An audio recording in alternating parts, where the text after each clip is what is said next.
Pernah nggak sih ngerasa duit selalu cepet habis, padahal baru aja kemarin gajian? Atau mungkin ngerasa susah banget nabung, apalagi investasi? Nah, di video kali ini gue bakalan ngobrolin soal gimana cara berpikir rasional tentang uang biar kita bisa kelola duit dengan lebih bijak. Bukan cuma soal ngatur duit harian, tapi juga gimana kita bisa ngerancang masa depan yang lebih aman dan nyaman. Penasaran kan? Yuk langsung aja kita bahas lebih lanjut. 6 cara berpikir rasional tentang uang agar uang gak cepat habis dan bisa kelola uang dengan bijak. Yang pertama, cara kerja uang. Apa pentingnya sih tahu cara kerja uang? Nah, kalau kita mau bijak dalam ngelola duit, kita harus paham dulu cara kerjanya. Jadi, gimana sih sebenarnya cara kerja uang? Pertama-tama, uang itu punya nilai karena kita semua setuju kan buat ngasih nilai ke uang tersebut. Kita semua tahu bahwa uang gak bisa dimakan, tapi bisa buat beli makanan. Uang gak bisa diminum, tapi bisa buat beli minuman. Dan uang gak selalu bisa memberi kita rasa senang secara langsung. Tapi karena kita bisa tukar uang sama barang atau jasa yang kita mau, makanya uang jadi berharga. Jadi sebenarnya uang itu cuman alat tukar, bukan tujuan akhir. Nah, cara berpikir rasional tentang uang itu berarti kita nggak cuma mikir buat ngumpulin sebanyak-banyaknya uang, tapi kita juga mikir gimana cara pakainya biar dapat manfaat yang maksimal. Contohnya, daripada cuma ngumpulin uang buat beli barang-barang yang nggak penting, kita bisa investasikan uang itu biar bertambah nilainya di masa depan. Misalnya nih, lo dapet bonus dari kantor. Nah, daripada semuanya dipakai buat shopping, kenapa nggak sebagian diinvestasiin aja? Mungkin lo bisa coba beli saham, reksadana, atau bahkan emas logam mulia. Jadi uang lo bisa berkembang dan lo punya backup kalau ada keperluan mendesak di masa depan. Terus kita juga harus ngerti konsep inflasi. Inflasi itu kayak kenaikan harga barang-barang dari waktu ke waktu. Jadi uang yang kita punya sekarang nilainya bakal berkurang seiring waktu kalau nggak diinvestasikan. Makanya penting banget buat cari cara biar uang kita bisa bekerja dan ngalahin inflasi. Penting juga buat kita ngerti perbedaan antara keinginan dan kebutuhan. Kita seringkali kejebak buat beli barang-barang yang sebenarnya nggak kita butuhin cuman karena pengen atau ngikutin tren. Padahal kalau kita lebih fokus buat memenuhi kebutuhan dulu, uang kita bisa lebih bermanfaat dan gak cepet habis. Jadi intinya, memahami cara kerja uang itu ngebantu kita buat berpikir lebih logis dan strategis dalam mengelola keuangan. Kita jadi lebih bijak buat bikin keputusan soal uang, entah itu buat belanja, nabung, ataupun investasi. Yang kedua, aspek psikologis dari uang. Jadi gini, ngomongin soal uang itu nggak cuma soal angka-angka dan perhitungan aja, tapi juga ada aspek psikologisnya yang penting banget buat kita pahamin. Kenapa sih kita sering kali nggak rasional dalam mengelola uang? Nah, ini dia yang mau gue bahas. Pertama-tama, uang itu bisa bikin kita ngerasa punya kekuatan. Dengan uang kita bisa beli apa aja yang kita mau, kita bisa ngerasain kenyamanan, bahkan bisa ngejar mimpi. Tapi masalahnya, perasaan ini bisa bikin kita jadi konsumtif dan boros. Contoh, pas dapat gaji atau bonus, kita sering kali langsung pengen belanja barang-barang yang gak penting, cuman karena pengen ngerasa puas atau bahagia sementara. Ada juga istilah retail therapy, yang mana kita belanja buat ngilangin stres atau buat ngerasa lebih baik. Padahal ini cuma solusi sementara. Setelah barang-barang itu dibeli, ternyata masalahnya masih ada dan duit kita malah berkurang. Jadi penting banget buat sadar dan ngontrol emosi kita saat ngelola uang. Selain itu ada juga aspek psikologis dari rasa takut. Takut kehilangan uang, takut investasi gagal, atau takut nggak punya cukup uang di masa depan. Rasa takut inilah bisa bikin kita terlalu hati-hati dan akhirnya nggak berani ambil resiko yang sebenarnya bisa menguntungkan. Misalnya, banyak orang yang nggak mau investasi karena takut rugi. Padahal kalau dipelajarin dan diatur dengan baik, Investasi bisa bantu kita ningkatin nilai uang kita di masa depan. Nah, buat ngelola uang dengan bijak, kita perlu paham dulu psikologi kita sendiri terhadap uang. Salah satunya adalah dengan ngebangun mindset yang sehat. Contohnya nih, kita harus bisa bedain antara need dan want. Kebutuhan alias need itu kayak makan, tempat tinggal, dan kebutuhan dasar lainnya. Sedangkan keinginan alias want itu kayak barang-barang yang sebenarnya bisa ditunda atau nggak terlalu penting. Dengan ngebedain kedua hal ini, kita bisa lebih bijak dalam ngeluarin duit. Terus ada juga yang namanya anchoring. Ini adalah efek psikologis di mana kita ke bawah sama harga pertama yang kita lihat. Misalnya lo lihat harga tas branded seharga 2 juta. Terus lo lihat lagi ada tas lain yang harganya 1 juta. Otomatis lo bakal ngerasa tas yang harganya 1 juta itu murah. Padahal sebenarnya masih mahal juga kalau dibandingin sama kebutuhan lain. Makanya penting banget buat kita selalu ngecek dan bandingin harga sebelum beli sesuatu. Terakhir, kita juga perlu ngerti konsep delayed gratification. Ini artinya kita bisa nunda kepuasan sementara buat dapetin hasil yang lebih besar di masa depan. Misalnya, daripada ngabisin uang buat makan di restoran mahal tiap minggu, mendingan kita nabung dulu dan nanti kita bisa makan di restoran yang lebih mahal dan lebih enak sebagai reward setelah nabung beberapa bulan. Jadi memahami aspek psikologis dari uang itu penting banget buat kita bisa berpikir rasional dan ngelola uang dengan bijak. Kita jadi lebih sadar dengan perilaku dan keputusan finansial kita dan bisa ngambil langkah-langkah yang lebih strategis buat masa depan yang lebih baik. Yang ketiga, hidup di bawah kemampuan. Sekarang kita bahas tentang hidup di bawah kemampuan atau dalam bahasa Inggrisnya living below your means. Ini sebenarnya konsep sederhana tapi powerful banget buat keuangan kita. Jadi gini, hidup di bawah kemampuan itu artinya kita ngeluarin duitnya lebih sedikit dari yang kita hasilin. Misalnya kita gajian tiap bulan 3 juta, tapi pengeluaran kita cuman sekitar 2 juta. Nah, selisihnya 1 juta itu bisa kita tabung atau investasiin buat masa depan. Kenapa ini penting? Well, pertama-tama ini bisa bantu kita buat nabung lebih banyak dan lebih cepat. Misalnya daripada habisin duit buat makan di luar setiap hari, mungkin bisa masak di rumah atau bawa bekal. Lumayan kan buat nambah tabungan atau buat beli hal yang kita impikan.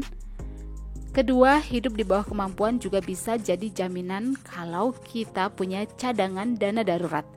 Misalnya nih, tiba-tiba ada keperluan mendesak kayak kesehatan atau perbaikan rumah, kita nggak langsung panik karena uangnya udah ada tersedia. Ini bisa bikin hidup kita jadi lebih tenang dan lebih siap menghadapi segala situasi. Selain itu, hidup di bawah kemampuan juga bisa jadi cara buat kita hindarin hutang yang berlebihan.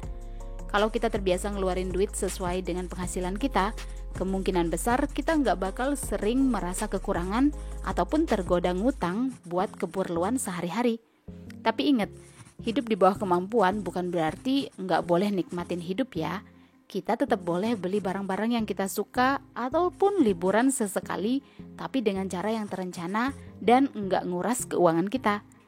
Jadi dengan hidup di bawah kemampuan, kita bisa punya kontrol yang lebih baik atas keuangan kita, dan kita bisa lebih fleksibel buat hadapin perubahan dalam hidup, bisa lebih fokus buat nabung atau investasi, dan tentunya bisa tidur lebih nyenyak tiap malam. Yang keempat, investasi dan manajemen resiko. Next, kita bakal bahas soal investasi dan manajemen resiko. Ini penting banget buat kita bisa ngelola uang dengan bijak dan lebih aman di masa depan. Jadi, apa sih sebenarnya investasi itu? Well, investasi itu kayak nyiapin duit kita biar bisa tumbuh lebih banyak di masa depan. Misalnya, daripada kita cuman simpen uang di bank yang cuman dapat bunga kecil, kita bisa investasiin di saham, obligasi, atau properti. Nah, tujuan utamanya adalah biar uang kita nggak cuman nganggur, tapi bisa bekerja buat kita. Selain bisa dapat untung, investasi juga punya resiko.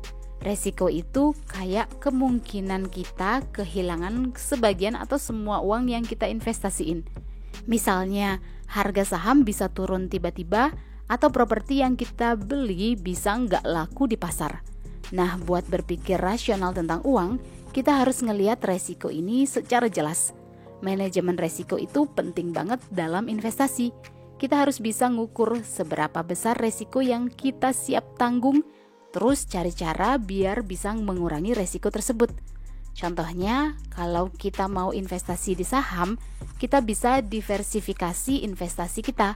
Artinya nggak cuma beli satu saham saja, tapi beberapa saham dari berbagai sektor. Jadi kalau salah satu saham jatuh atau harganya turun, yang lainnya masih bisa nge-cover. Terus kita juga perlu punya rencana darurat buat ngatasi resiko yang nggak terduga. Misalnya simpen dana darurat di tabungan buat jaga-jaga kalau tiba-tiba ada keperluan mendesak atau investasi kita nggak menguntungkan. Yang paling penting kita harus edukasi diri sendiri tentang jenis-jenis investasi yang ada, resiko yang bakal kita hadapi, dan cara ngelola resiko tersebut. Jangan terlalu terburu-buru atau tergoda sama janji keuntungan besar dalam waktu singkat. Investasi itu butuh kesabaran, penelitian, dan kehati-hatian. Jadi kalau lo pengen ngelola uang dengan bijak dan punya masa depan finansial yang lebih stabil, investasi dan manajemen resiko itu harus jadi bagian dari cara berpikir rasional kita tentang uang. Yang kelima, keputusan emosional. Sekarang kita bahas tentang keputusan emosional dalam mengelola uang. Ini sering banget jadi masalah buat banyak orang. Jadi, keputusan emosional artinya pas kita belanja atau ngeluarin duit, lebih dipengaruhi sama perasaan daripada pikiran rasional. Misalnya, pas lagi stres atau sedih, kita seringkali jadi belanja impulsif buat ngerasa lebih baik atau bahagia sementara. Padahal setelah itu, kita bisa ngerasa menyesal karena uangnya udah habis untuk hal yang gak terlalu penting. Contoh lainnya, kalau lagi seneng atau excited nih, kita bisa jadi lebih gampang buat ngeluarin duit buat hal-hal yang sebenarnya nggak masuk akal buat keuangan kita.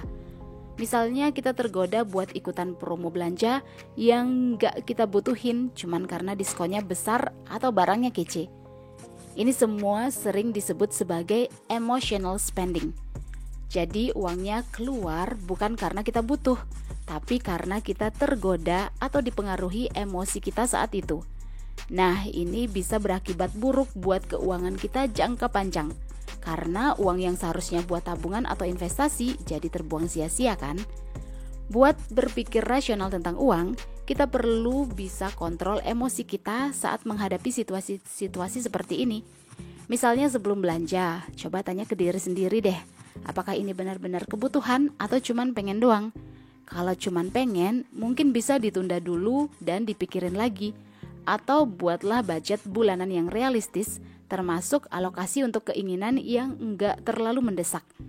Selain itu, penting juga buat belajar ngelola stres atau emosi negatif dengan cara-cara yang enggak melibatkan pengeluaran uang. Misalnya dengan olahraga, meditasi, atau ngobrol sama teman buat curhat.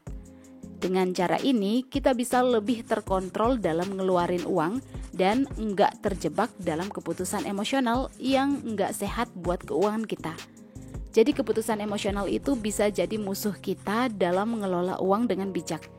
Nah, dengan lebih paham akan emosi kita dan punya strategi buat ngatasi situasi-situasi ini, kita bisa lebih berpikir jernih dan berpikir rasional dalam setiap keputusan finansial yang kita ambil. Yang keenam, hubungan yang sehat dengan uang. Ini cara berpikir rasional tentang uang yang terakhir kita bahas, yaitu hubungan yang sehat dengan uang. Hal ini penting banget buat kita bisa ngelola duit dengan bijak dan enggak stres terus-terusan soal keuangan. Pertama-tama, bayangin uang kayak teman yang setia. Dia selalu ada buat kita, tapi kita juga harus bisa ngertiin dia. Jadi punya hubungan yang sehat dengan uang itu nggak cuma soal nyimpen atau ngeluarin uang aja, tapi juga soal ngeliat uang sebagai alat buat mencapai tujuan kita. Contohnya, kalau kita punya target buat beli rumah atau liburan impian, uang bisa jadi cara buat kita ngejar mimpi-mimpi itu. Jadi setiap kali kita dapetin duit, kita mikir nih, ini buat apa ya? apakah ini benar-benar mendekatkanku pada tujuanku? Kalau iya, ya bisa dipakai dengan bijak. Tapi kalau enggak, mungkin bisa dipikirin lagi.